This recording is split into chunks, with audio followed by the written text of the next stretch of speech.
Assalamualaikum warahmatullahi wabarakatuh. Good day, everyone.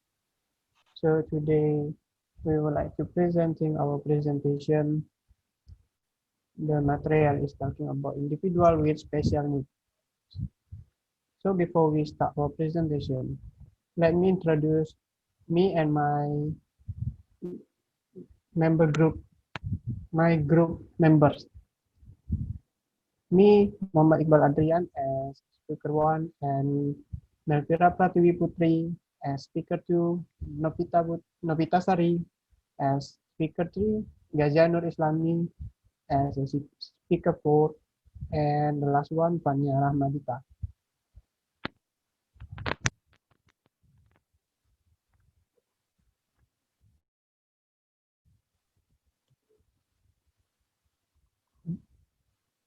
The nature of individuals with special needs.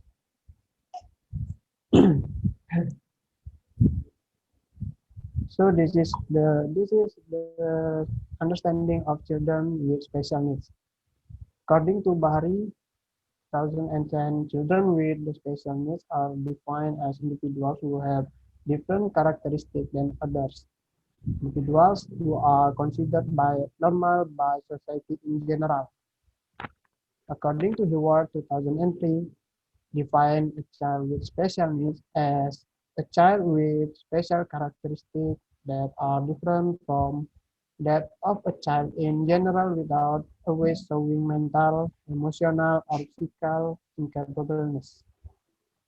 And then, according to Suran Rizzo, a child with special needs is a child who is significantly different in several important dimensions of his or her human function. Next, the nature of special class education. According to Herawati 2006, for children with special needs, educating children with different physical, mental, and social behavior characteristics is not the same as educating normal children, because in addition to requiring a special approach also requires a special strategy. Jadi menurut Herawati, melalui pendekatan dan strategi khusus diharapkan untuk anak berkebutuhan khusus menerima kondisinya, mendapatkan perlakuan sosialisasi dengan baik, mampu berjuang sesuai dengan kemampuannya, memiliki kemampuan yang sangat dibutuhkan, dan menyadari sebagai warga negara dan anggota masyarakat. Okay, next. Differences to understand children with special needs. There are two types of differences to understand children with special needs. That's all inter-individual differences and intra-individual differences. Inter-individual differences, comparing individual differences with others in various ways, including differences in mental states, ability of five senses, motor movement ability, communication ability, behavioral ability, and physical states.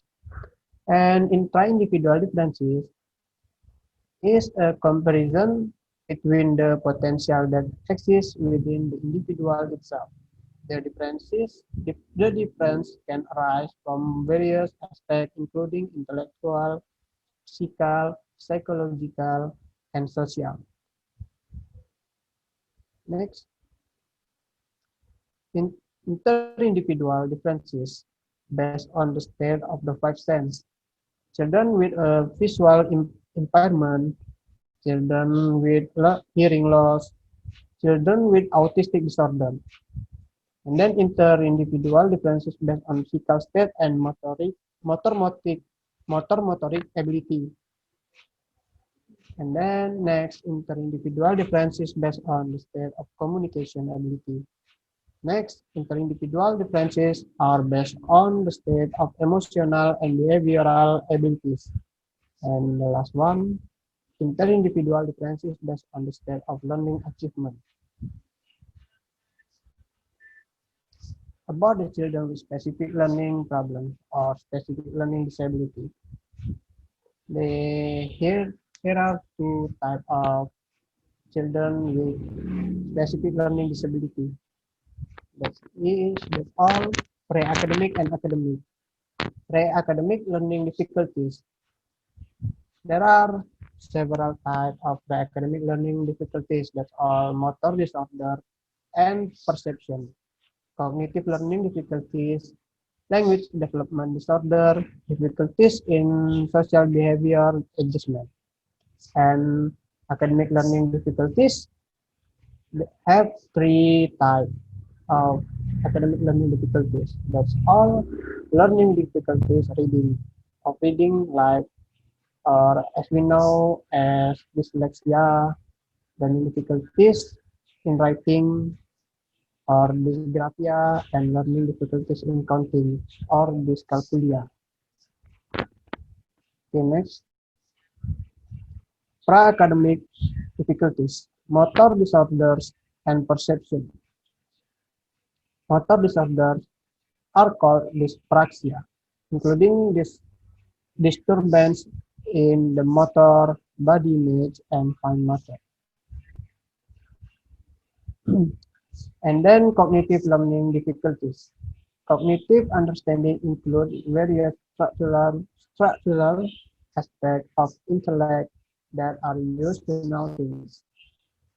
Next, language development disorder or dystasia.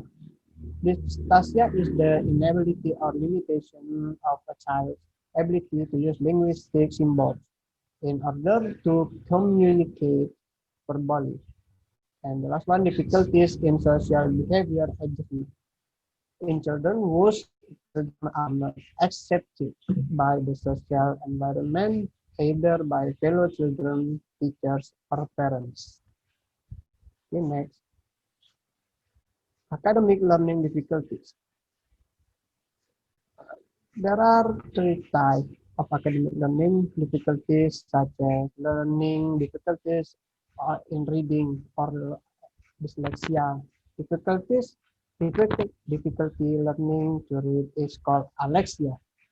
There are two types of reading lessons: reading beginning or oral reading, and then reading comprehension.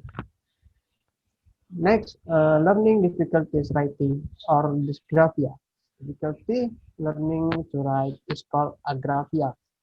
There are three types of writing lessons. That's all. Write a star, spell or dictation, and expressive writing. And the last type of academic learning difficulties is learning difficulties in counting or dyscalculia. The difficulty of learning to count is called acalculia. Okay, next, intra-individual differences. A comparison between the potential that exists within the individual itself. The difference can arise from various aspects, including intellectual, psychological, and social. In addition to the problem of differences, there are several terminology that can be used to understand children with special needs. The term is first impairment. Impairment is related to disease and abnormalities in the tissues. Jadi maksudnya sini berhubungan dengan penyakit dan kelainan pada jaringan gitu. And then disability related to deficiency or malfunction or absence of certain parts of the body. Maksudnya sini disability ini dia berhubungan dengan kekurangan atau malfungsi gitu atau baik dalam bagian tubuh tertentu. And the last one, handicap related to abnormalities and incompetence that a person has when interacting with the environment. Maksud handicap ini dia kelainan atau ketidakmampuan yang dimiliki seseorang ketika berinteraksi dengan lingkungan sekitarnya. Okay, next material is talking about the nature of learning disabilities. So here, the understanding of the nature of disabilities. According to Ahmadi and Supriyono, learning difficulties are a situation where the students cannot learn properly.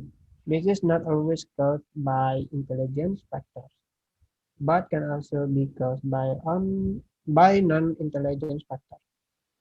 And according to the Jamarah, kesulitan belajar merupakan kondisi di mana anak didik tidak dapat belajar dengan baik, disebabkan adanya ancaman dan gangguan proses belajar yang berasal dari faktor internal siswa maupun dari faktor eksternal siswa. Jadi kesulitan belajar merupakan suatu kondisi di mana anak didik tidak dapat belajar dengan baik, disebabkan karena adanya gangguan baik berasal dari faktor internal siswa, dibatasi faktor intelijensi maupun faktor eksternal siswa. Faktor-faktor ini menyebabkan siswa-siswa tidak mampu berkembang sesuai dengan kapasitasnya. Okay, next. The characteristic of student with learning difficulties. So here there are two researchers gitu ya. Ada dari dua expert menjelaskan tentang karakteristik of the student with learning difficulties. According to Helen, characteristic of students with learning difficulties are showing low learning outcomes, and the results achieved are not balanced with the effort made. Slow in performing tasks of learning activities, showing unnatural attitudes, and then showing the different behaviors. And the last one, show unnatural emotional symptoms. And according to Iqbal PSI, the characteristic of students with learning difficulties are easy to give up, easy to forget, frequent daydreaming, jail and pranks, and it usually talk a lot. Next.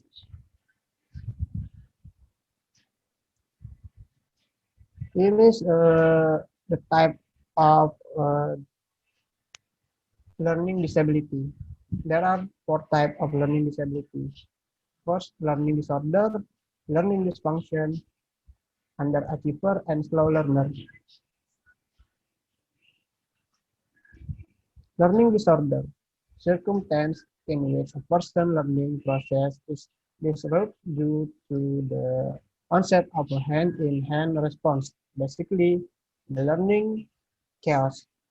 The basic potential is not harmed, but the learning is disturbed or hampered by conflicting responses. So that's the resulting learning results are lower than the potential it has. Contohnya seperti siswa yang sudah terbiasa dengan olahraga keras seperti karate, tinju, dan sejenisnya, mungkin akan mengalami kesulitan dalam belajar menari yang menuntut gerakan lemah gemulai gitu. Then next slide. Learning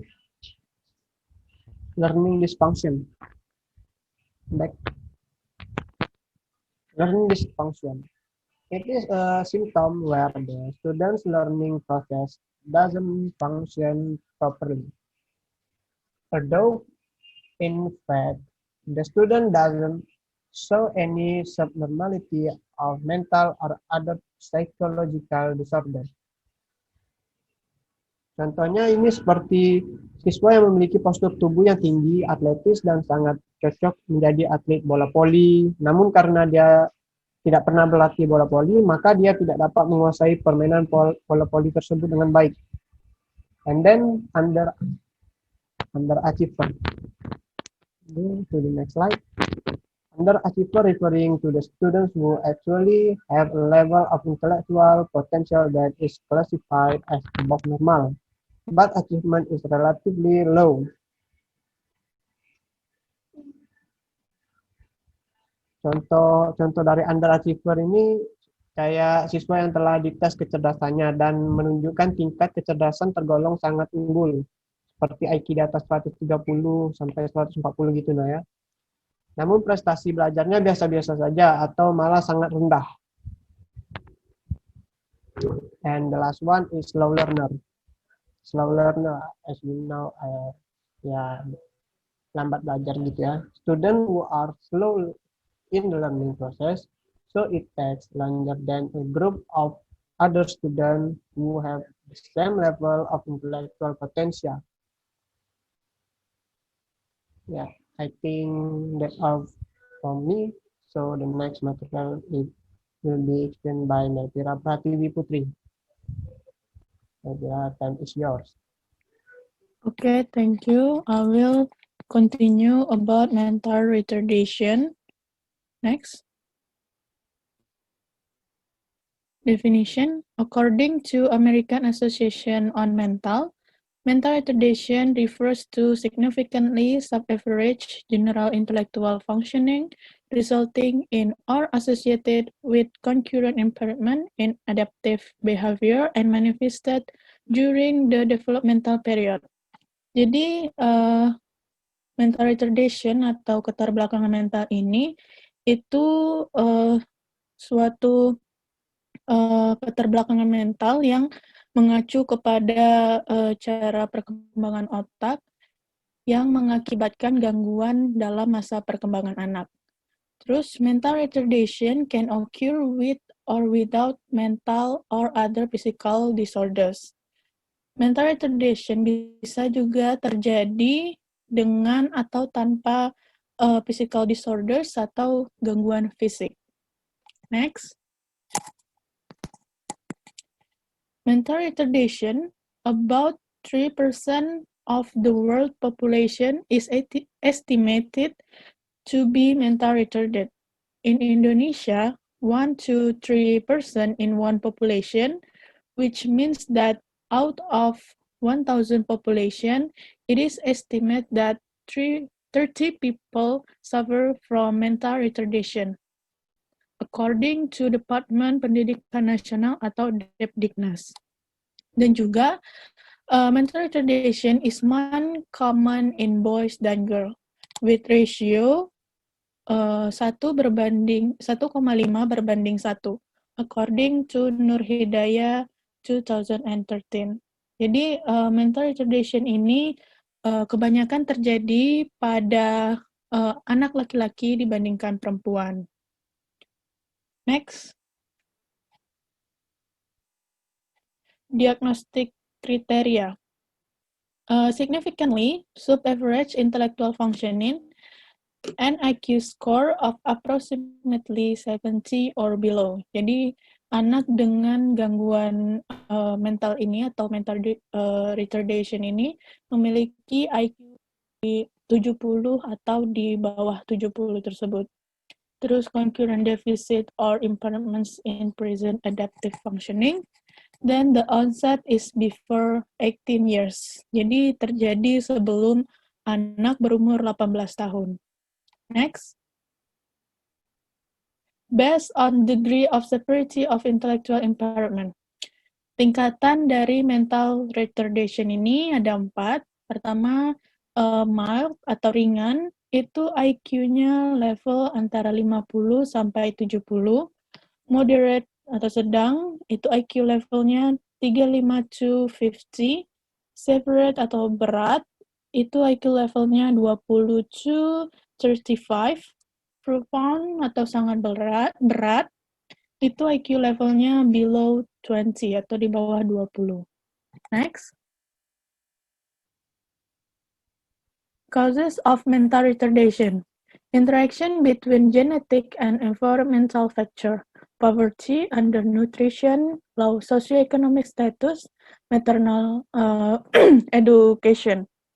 Jadi penyebab pertama yaitu bisa faktor genetik, antara lain kemiskinan, kurangnya gizi, status sosial ekonomi yang rendah, dan pendidikan pada orang tua.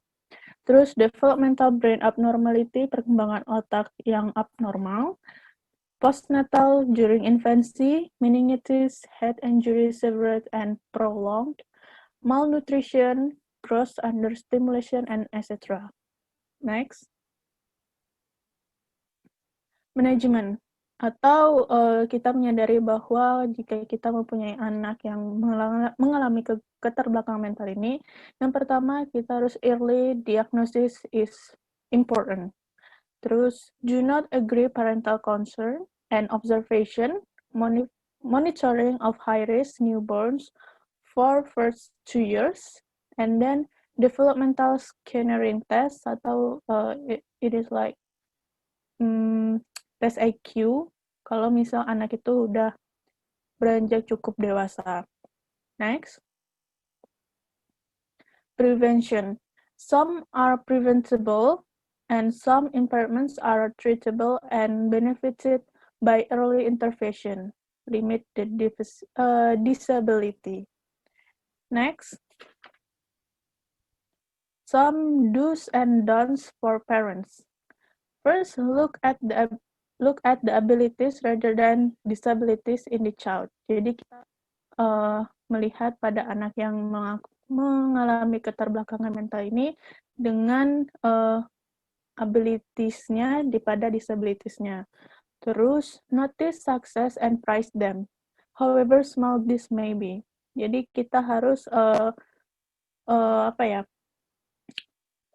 menghargai usaha mereka walaupun itu hanya kecil jika mereka melakukannya. Terus, always remember that those with mental retardation are slow in learning, but they can still be taught with patience, persistence, and the correct approach.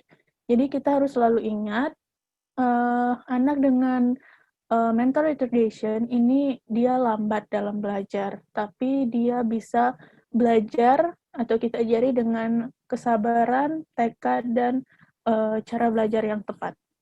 Terus, there is no need to feel ashamed about having a treatable child. Jadi, nggak boleh malu jika kita mau mengajari anak yang dengan berketerbelakangan mental ini atau mempunyai anak berketerbelakangan mental ini. Terus, do not overprotective to the child. As far as possible, encourage them to stand on their own feet. Jadi kita juga nggak boleh terlalu mengekang atau overprotective sama anak yang mempunyai mental retardation.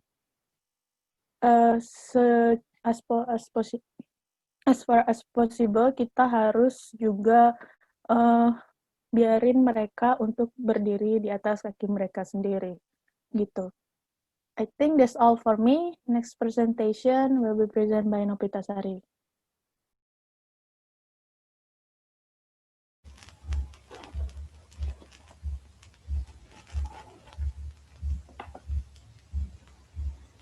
Okay, thank you, Melfira. I will continue the explanation. In here, I will discuss about gifted and talented student. In here, I will explain about definition first, and then qualities of gifted and talented, and then the differences between gifted and talented, and how to support them. The definition of gifted and talented, according to National Association for Gifted Children, gifted individuals are those who demonstrate outstanding levels of aptitude, defined as exceptional ability to reason and learn, or competence, documented performance or achievement in top 10% or rare in one or more domains. Talented refers to the student with exceptional abilities in practical subjects such as dance, music, design, art, and physical education. And the differences between gifted and talented students. Gifted means having exceptional talents or natural ability. Talented means having a natural aptitude or skill for something. Gifted learners have outstanding abilities in one or more academic subjects, and for the talented learners have exceptional abilities in one or more practical subjects.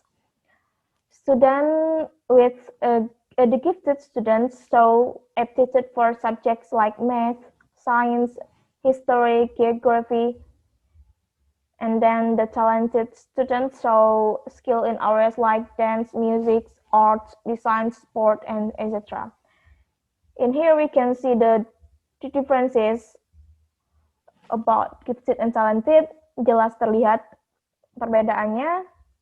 The gifted learners, just like in academic subjects like math, science, history, and for the talented, just like in the practical or the physical, like design, sports, art, something like that.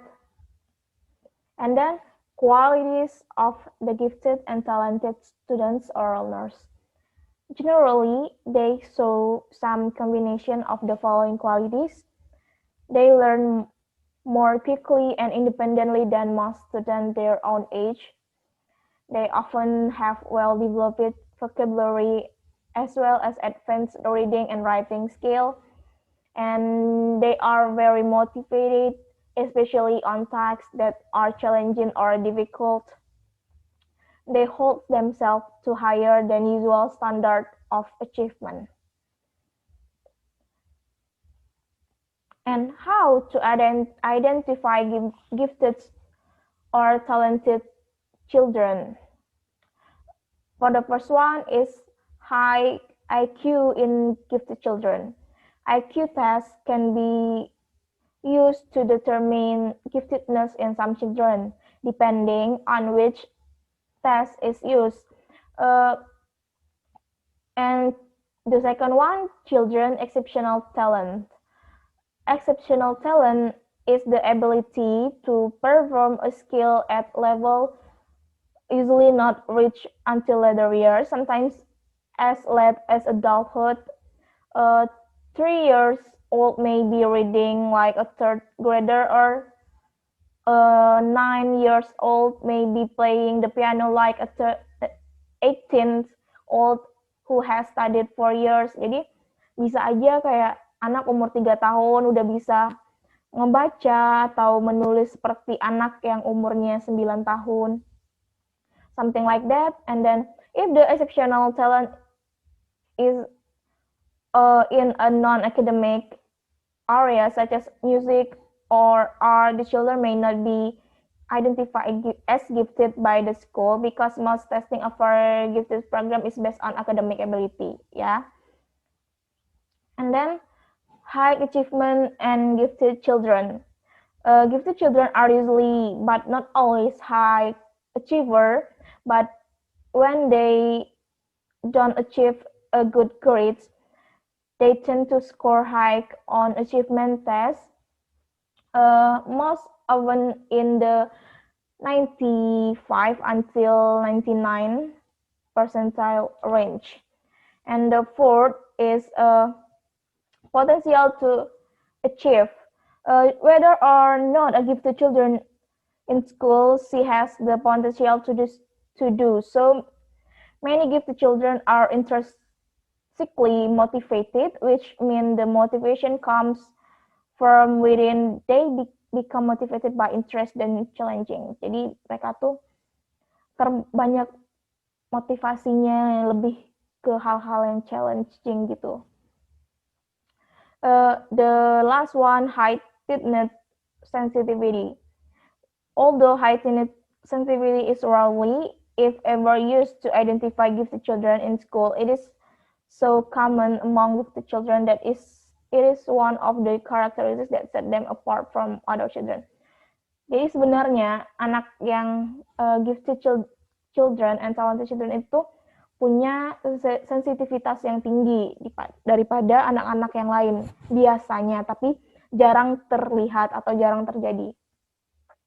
Nah, this is the level or the IQ of gifted students.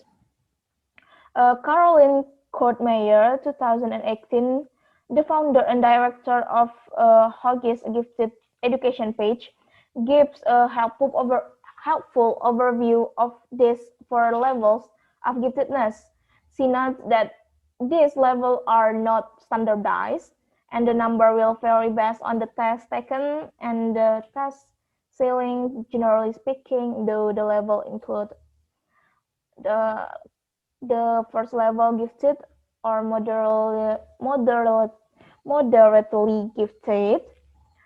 The range of the score around 130 until 145, and the highly gifted 145 and 100 until 160, and exceptionally gifted around 160 until 180, and profoundly gifted is more than 180.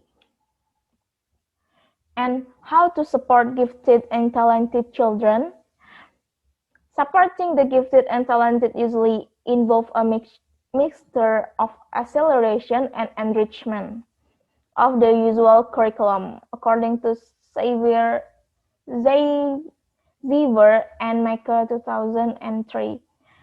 Acceleration involves either a child skipping a grade or else that teachers redesign the curriculum with a particular grade or classroom so that more material is covered faster.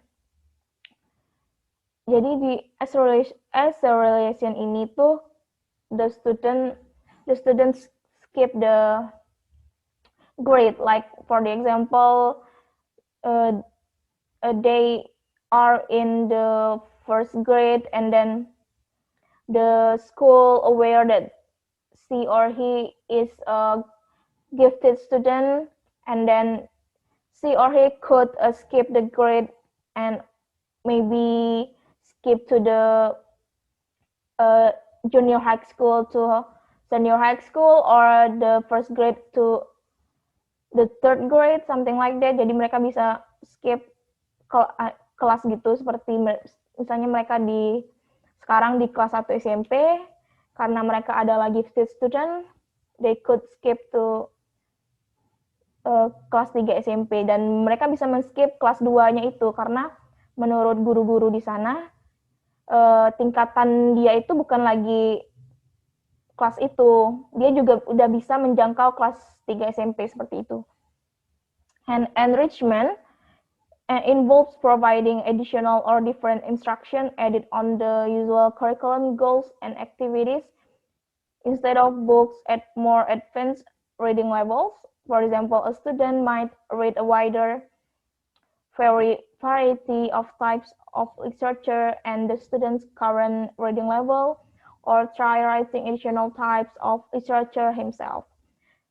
Jadi in enrichment, in this separate types, the school or the teacher could provide like the more difficult material for the gifted children dan the teman-teman sebayanya. Jadi guru-guru bisa memberikan materi-materi yang lebih sulit daripada teman-teman sekelasnya gitu, untuk dikhususkan untuk si gifted children ini. The one thing that you have to know, the individual with the special needs not only for the disabilities but also for the abilities, karena the gifted and talented children is the special children, the special learners that should get support from the parents, teacher, school, something like that, and environment.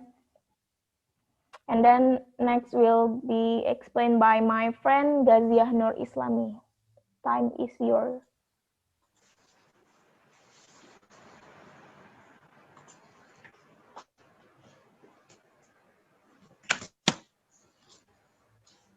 Okay, thank you, Nopita. So I'll continue the presentation. It is about conduct disorder, or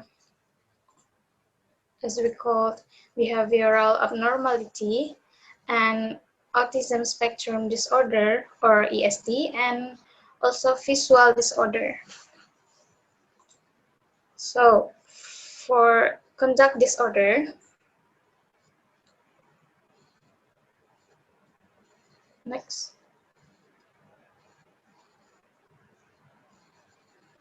Okay, conduct disorder is a disorder of childhood and adolescence that involve long-term behavior problems, and it occurs at the age of 10 up to 16 years.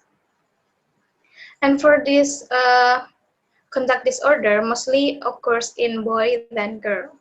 So a child with this disorder may display a pattern of disruptive and violent behavior, and they have a problem in following rules.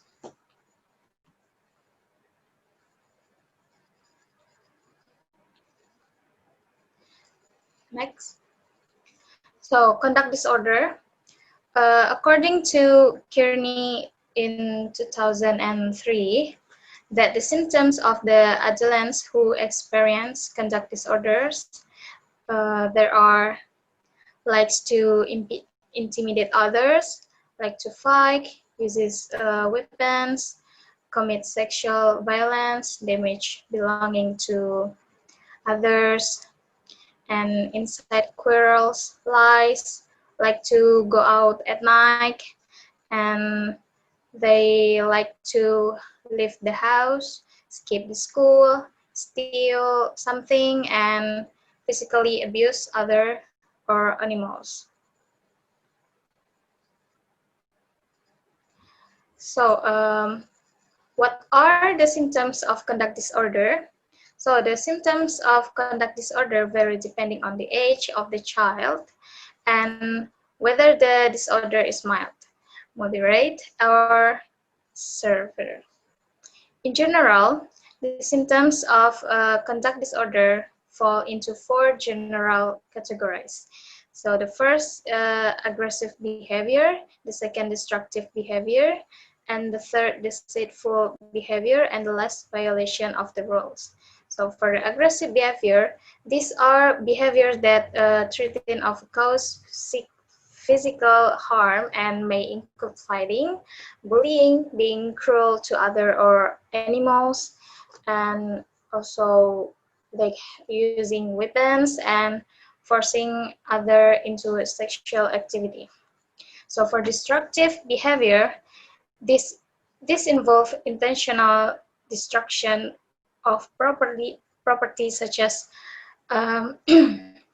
deliberate fire setting and vandalism or harming another person's property.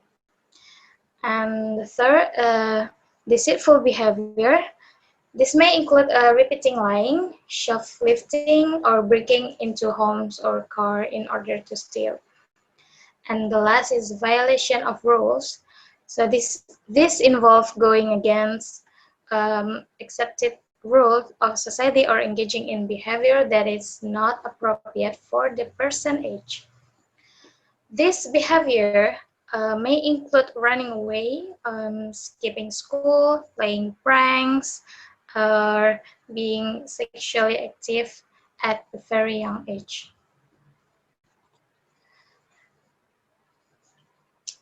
And what causes conduct disorder? So the exact cause of conduct disorder is not known, but it is believed that a combination of biological, genetic, environmental, physiological, and social factors play a role. So first, biological. Some studies that suggest that defect or injures the certain area of the brain can lead to behavior disorder.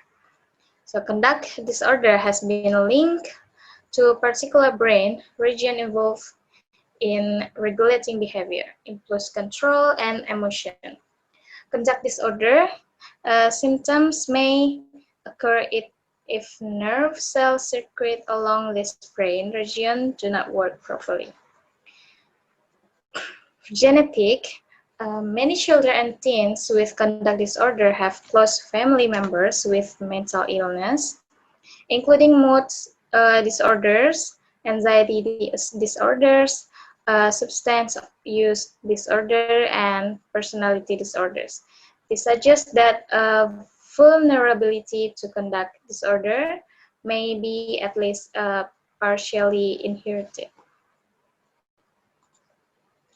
So for the environmental factors such as dysfunctional family life, childhood abuse, traumatic experience, family history of substance abuse, and inconsistent discipline by the parent may contribute to the development of conduct disorder. And for psychological aspects, some experts believe that the conduct disorder can relate problems with moral awareness, notably lack of guilt and remorse, and deficit in cognitive processing. And for social factors, they have a low socio-economic status and not being accepted by their peers appear to be risk factor for the development of conduct disorder.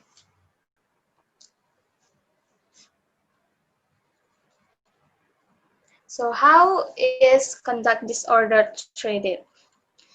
The treatment usually consists of a combination of the following: psychotherapy, medication, and for the psychotherapy, a type of counseling is aimed to help the children learn to express learn to express and control their anger in more appropriate ways. A type of therapy called cognitive behavior therapy. This aims to reshape the child thinking, cognition, to improve problem-solving skill, and also to improve the anger management, moral reasoning skills, and impulse control. For medication, there is no medication formally approved to treat conduct disorder.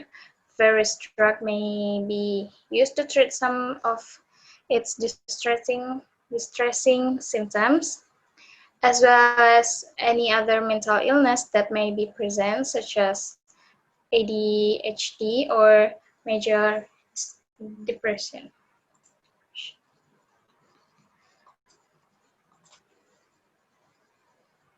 So for the next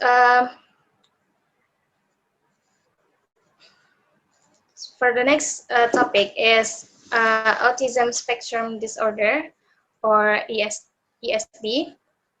So ESD is a developmental disorder that affects communication and behavior. Although autism can be diagnosed by at any age, it is said to be a developmental disorder because its symptoms generally appear in the first 2 years of life. So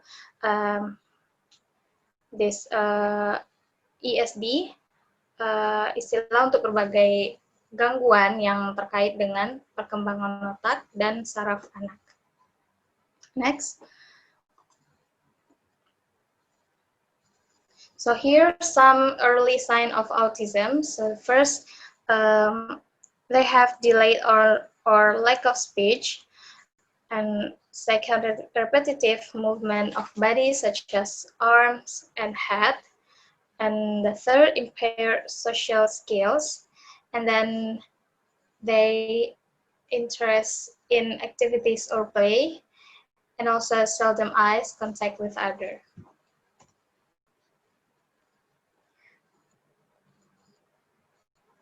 Next, according to the Diagnostic and Statistical Manual of Mental Disorder, guide created by the American Psychiatric Association used to diagnose mental disorder. People with ESD have difficulty communication and interaction with other people, and then restricted interest and repetitive behavior, and also the symptoms that hurt the person's ability to function properly in school, work, and other area of life. So this autism spectrum disorder, that include at least 3 things about that. The first, the social communication, including verbal or non-verbal language. The second, disruption to social interaction. The third, certain behaviors or activities or interests are not uncommon, which is repetitive. And there are some risks that cause a child to have an autism spectrum disorder. There are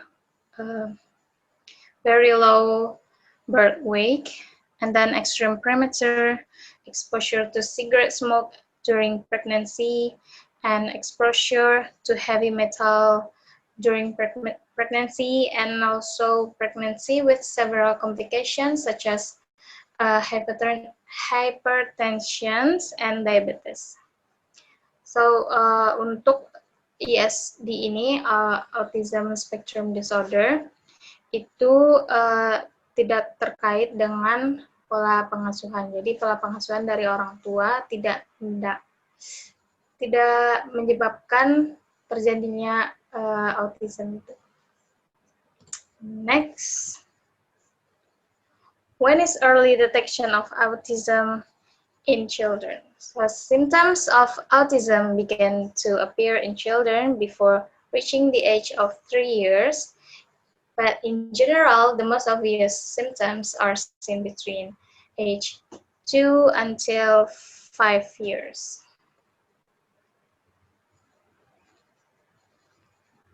So, medicines are often used to treat behavior or emotional that people with autism may have, including aggressions, anxiety, attention problems, hyperactive, irritability, mood swings, or sleep difficulty, and etc. For the next topic is about blindness.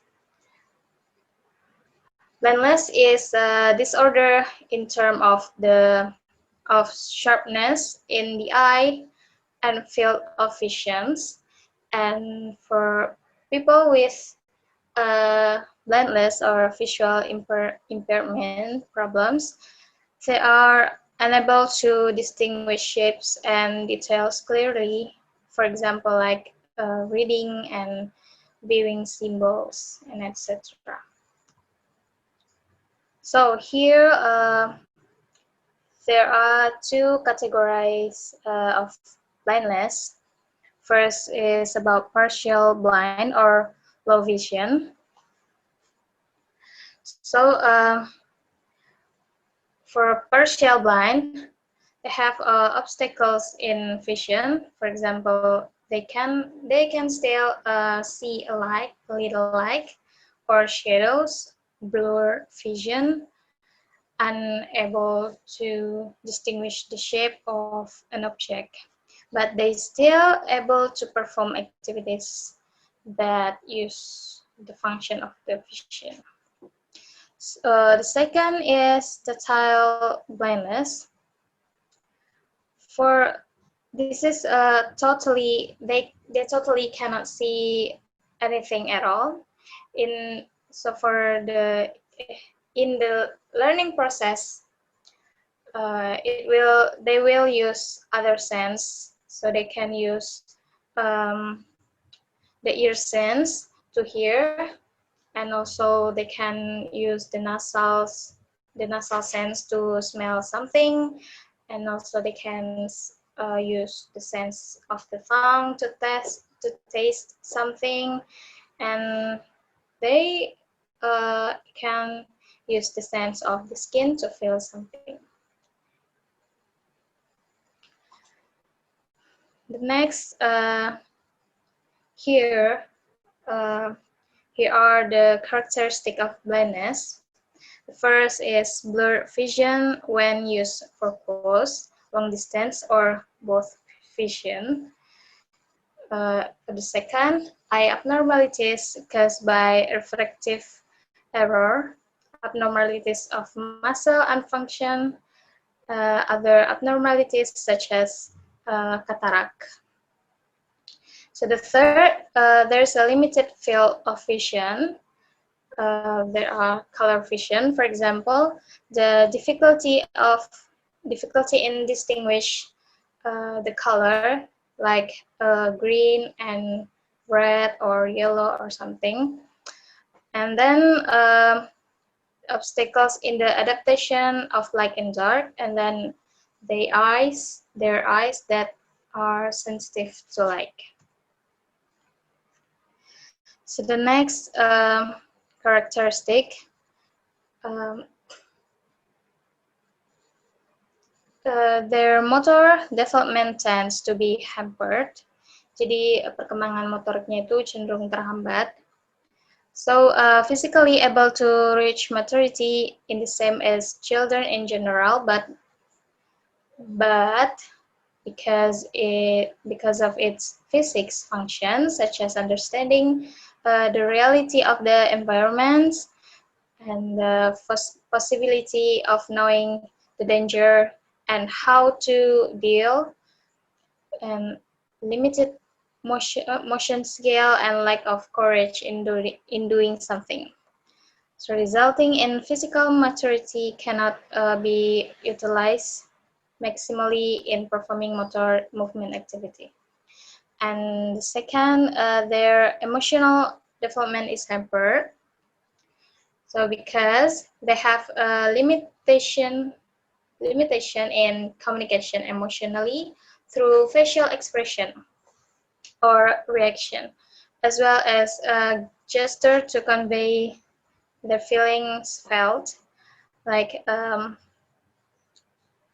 negative and excessive emotional patterns like fear, shame, worry, anxiety, irritability, envy, and excessive sadness.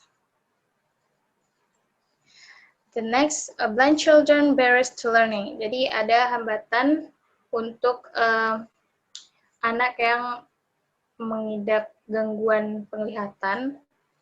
There are no modeling to learn, tidak ada pemodelan untuk yang dipelajari. Terus tidak dapat menjelajahi sesuatu. They unable to explore something, and they can learn from environmental interaction. The social environment is lacking, and social isolation and interaction with peer passive. And then they have limited motor development and also have limited learning facilities. And they cannot see facial expression with people they talk to. No eyes contact, gesture, body language. And the last is a learning strategy for blind children. Jadi ada dua, yaitu pertama, and first, effort to modify the environment to suit the children condition. Jadi upaya memodifikasi lingkungan agar sesuai dengan kebutuhan dan kondisi anak tersebut. Terus yang kedua, pemanfaatan indera yang berfungsi optimal untuk mengkompensasi kelemahan. I think that's all. The next topic will be explained by Fania Rahmadita.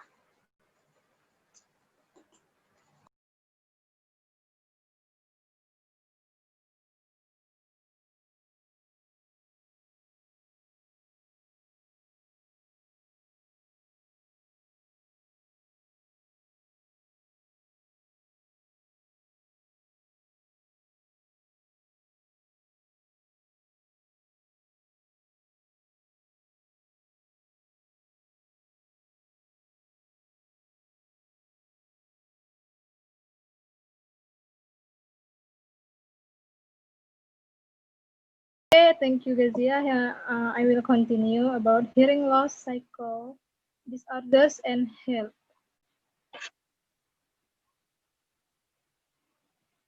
Hearing loss or deafness is one quite problem, serious and occur in many countries in the world.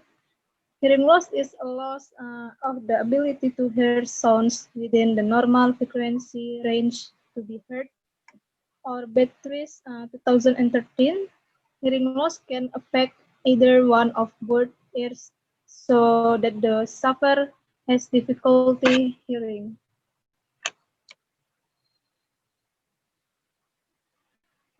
Types of hearing loss. The first one, conductive type hearing loss. The second one, sensory neural. And the last one, mixed type hearing loss. Di sini conductive type itu merupakan gangguan yang terjadi karena adanya gangguan pendengaran yang ada pada telinga sehingga telinga tidak dapat mendengarkan suara dengan baik.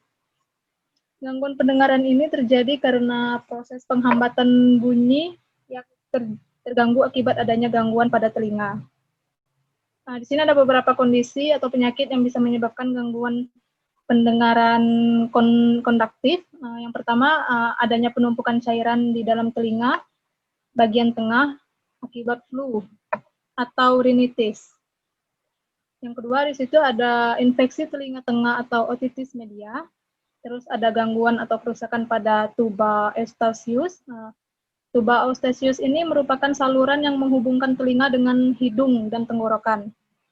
Dan yang terakhir itu ada tumor atau pertumbuhan jaringan yang tidak normal di telinga bagian luar dan bagian tengah, seperti kolestatoma. Terus sensory neural type hearing loss ini yaitu gangguan pendengaran yang disebabkan oleh kerusakan telinga bagian dalam atau saraf dari telinga ke otak. Gangguan pendengaran ini terjadi ketika adanya kerusakan telinga di bagian dalam dan gangguan pada saraf antar telinga bagian dalam dan otak. Di sini ada beberapa kondisi yang menyebabkan gangguan pendengaran sensori neural itu. Yang pertama itu karena penyakit tertentu seperti autoimun yang menyerang telinga kita. Terus penggunaan obat yang terus-menerus yang bisa menimbulkan efek samping pada telinga seperti antibiotik. Terus obat yang terlalu tinggi bisa juga menyebabkan gangguan pendengaran sensori neural ini. Terus gangguan pembentukan telinga di bagian dalam. Mixed type hearing loss ini gangguan pendengaran campuran, di mana kondisi dari gangguan pendengaran sensori neural dan konduktif. Gangguan pendengaran ini gangguan pendengaran ini terjadi ketika gangguan pendengaran konduktif bersamaan dengan gangguan pendengaran sensori neural. Kondisi ini dapat menunjukkan adanya kerusakan pada telinga di bagian luar, tengah, dan bagian dalam. Next. Cycle disorders. Cycle disorders are disorders that occur in one or more specific organs of the body. As a result of this abnormality arise a condition in which the cycle function of the body cannot carry out that is normally. Next. Cycle disabilities can be divided into three, namely with visual impairment, hearing impairment, and the last cycle disabilities. Di sini ada di slide selanjutnya, saya akan menjelaskan. Next. Yang pertama, visual impaired are children who have visual impairments or impairments which have different levels or classifications. Deafness is a term that refers to a malfunctioning condition of a child's hearing organs or ears. This condition causes them to experience obstacles or limitations in responding to the sounds that are around them.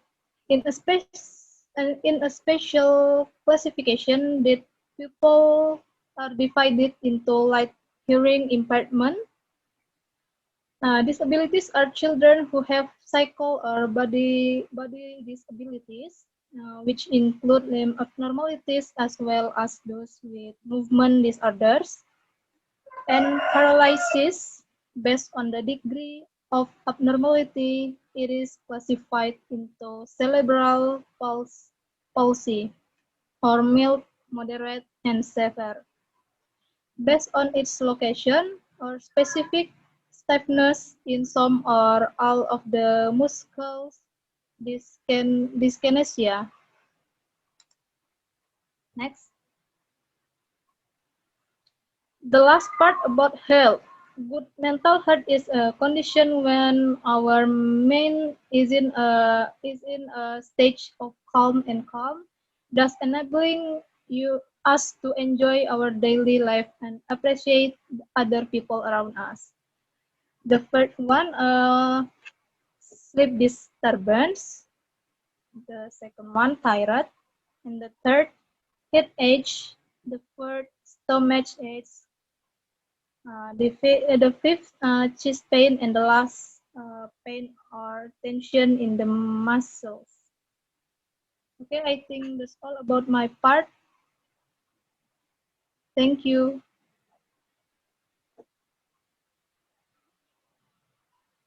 Okay, I think that's all from the presentation from our group. Thank you. Thank you. Thank you.